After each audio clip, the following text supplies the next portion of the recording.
Hey y'all, welcome back to my channel, At Home with Willowberry. Or if you're new, welcome. But where have you been? I'm so happy to see you here. My name is Valerie, and in today's video, it was another beautiful day here in the Blue Ridge Mountains, but brr was it cold. So we stayed inside where it was warm and cozy, and since it's New Year's Day, we decided to take down the tree, and I prepared our traditional New Year's dinner. So if you'd like to see what we've been up to, then I hope you'll stick around and enjoy the video.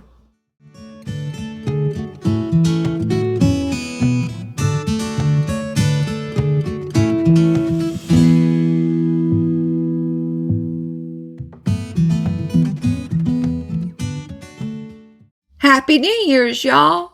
I sure hope you all had a wonderful holiday. Can you believe it's the year 2025? I can't, but I'm so excited to see what all this year will bring, that's for sure. We have so many plans that we want to accomplish here in our 50-year-old mobile home this coming year.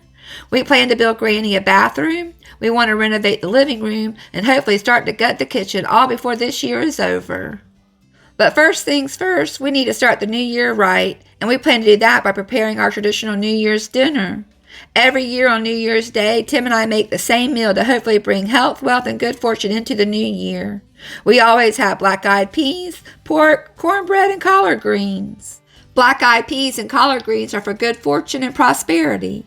Cornbread represents gold and other riches, and pork is for good luck. Who knows if any of it's true, but it sure is fun to play along, and not to mention it's really good food, so that's what's on the menu for this New Year's Day. What about you? Do you have any traditions for New Year's? Let me know down below. Alright, well I'm going to go ahead and get started by making a pot of black-eyed peas. To make my black-eyed peas, I use onion, minced garlic, chicken broth, salt, pepper, and smoked ham. I've tried different recipes through the years that would call for different seasonings, but I like to keep it simple, so that's my plan today. I'll start by sauteing the onions and garlic till they're fragrant, and then I'll add the peas. Next, I'll cover the beans with water, to which I'll add chicken bouillon. I'll chop up some cooked ham and add it to the pot of black-eyed peas as well. Today, I'm using smoked ham to add that smoky flavor to the black-eyed peas. Alright, well let's go ahead and get this meal started.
I sauteed the onions until they were soft, and then I added the minced garlic.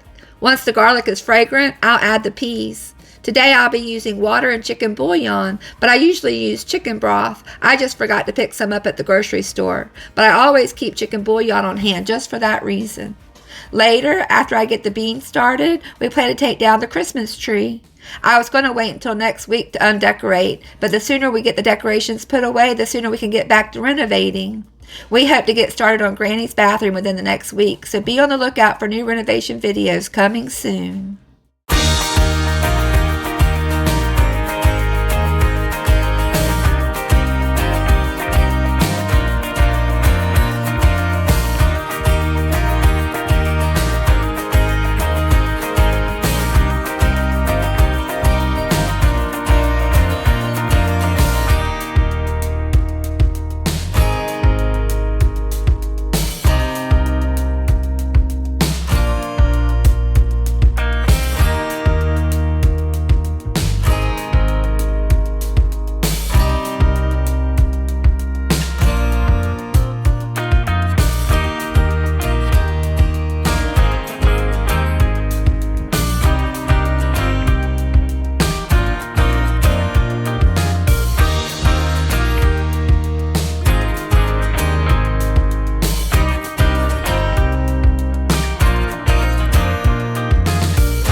The black-eyed peas will simmer away on the stovetop for a few hours. In the meantime, I went ahead and washed the dirty dishes. I've been trying real hard to keep the dishes washed and put away as I go. It sure makes cleanup easier in the long run, that's for sure. My fingers are still crossed that Tim will find a way to include a dishwasher when we renovate the kitchen. And if he does, I will never take it for granted, that's for sure. Alright, I'm going to go ahead and finish this up, and then we're going to go take down the tree.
It's a really cold day here in the Virginia mountains, so I plan to stay inside where I can stay warm near the wood stove. The outside decorations will have to wait for another day. It's just too cold to be outside, so I'm just going to focus on getting the tree put away and packing up a few decorations. In my last video, I asked you when you take down your tree, and I got quite a few different answers. Some of y'all take it down the day after Christmas, and some wait for the new year. Someone said they even wait until February. I usually try to get the tree and decorations put away within the first week of January. And like I mentioned before, the sooner I can get the decorations put away, the sooner we can get back to renovating our old mobile home. We have big plans this year, and the sooner we get started, the better.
Y'all, that Milo the cat is so cute.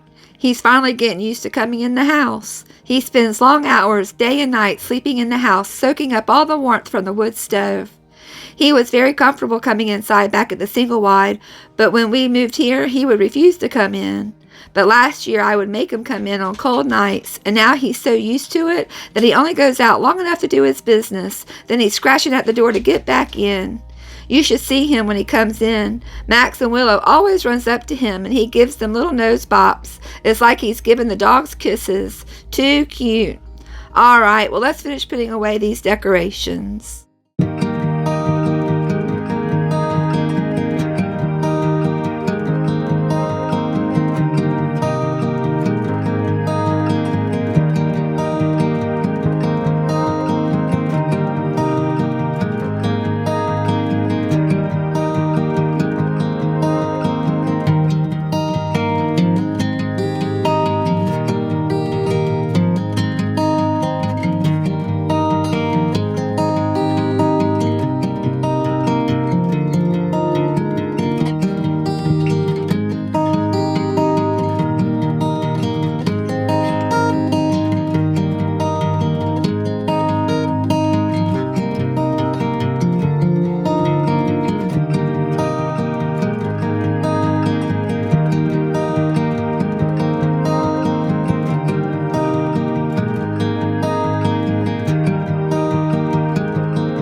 Well, y'all, that's about all I can put away for today. The outdoor decorations will have to wait until it warms up a bit. I'm just going to stack the storage boxes up over in the corner of the living room for now. I have plans to go bake some chocolate chip cookies, so that's what I'm going to do now.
Who's ready to make some cookies? Today I'm making Ghirardelli chocolate chip cookies.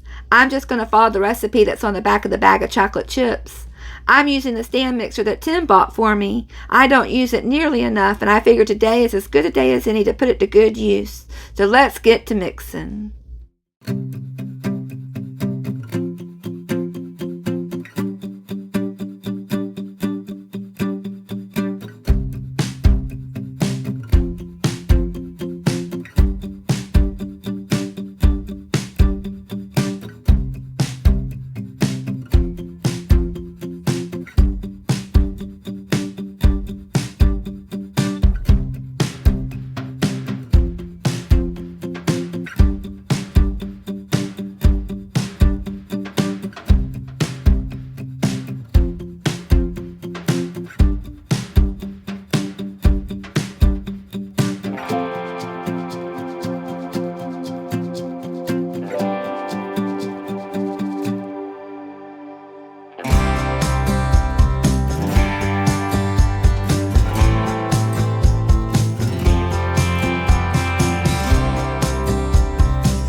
The cookie dough is all mixed up, so now it's time to add the Ghirardelli chocolate chips. The cookies will bake in a 350-degree oven for 9 to 11 minutes.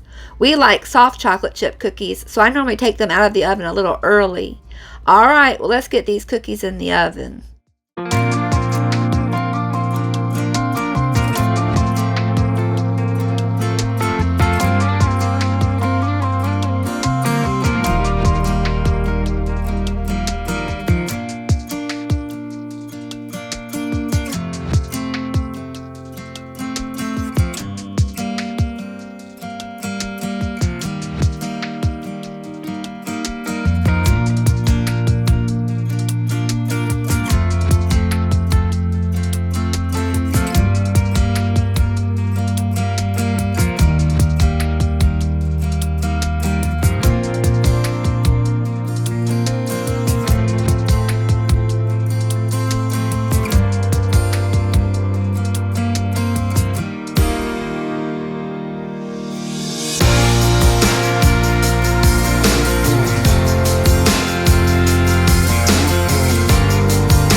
Those chocolate chip cookies smell wonderful. I can tell you now, the chocolate chip cookies didn't last very long at all. Between Tim and the boys, well, they polished those cookies off in no time flat.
Well, y'all, the cookies are ready, the ham is finished baking, and the black-eyed peas are almost ready. So I'm going to go ahead and prepare the rest of our New Year's dinner.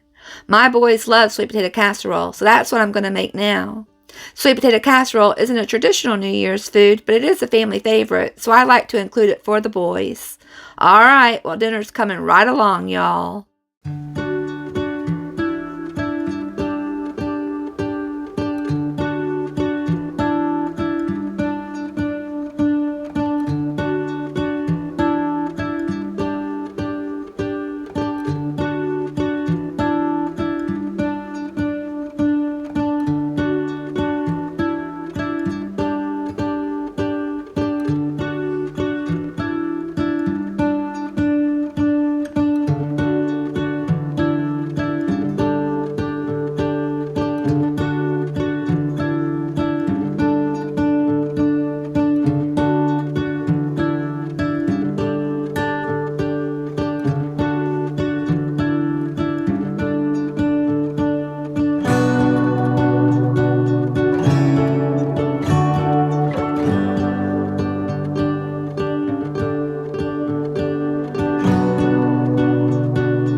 Well, there's just one thing left to make for dinner, and that's the cornbread. So let's go ahead and get that made now.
I think I just ruined the cornbread, y'all.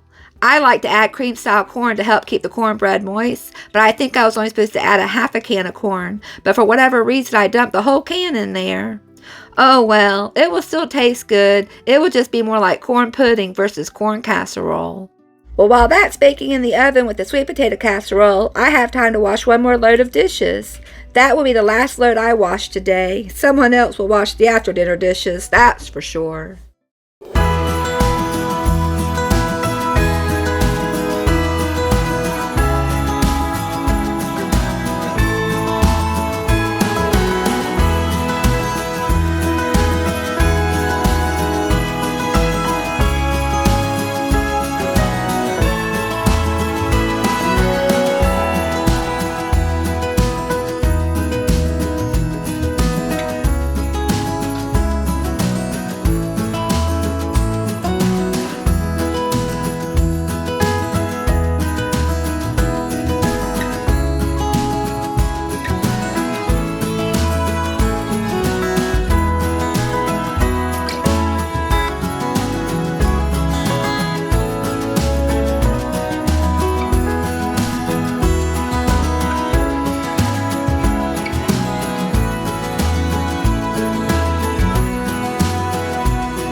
Dinner is almost ready, y'all. There's just a couple of things left to do. I already carved the ham, so now I need to top the sweet potatoes with marshmallows, and then I need to transfer the black-eyed peas and collard greens to the serving bowls. It won't be long now, and we'll be enjoying a delicious New Year's meal.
Our traditional New Year's meal is finally ready, and just in time, because have I got a hungry crowd, y'all. Well, y'all, I want to thank you so much for a wonderful 2024, and I can't wait to see what 2025 has to offer. Here's the warmest of wishes for health and happiness to you and yours in the new year ahead. Thank you all so much for watching the video. I'll see you soon. Bye, y'all.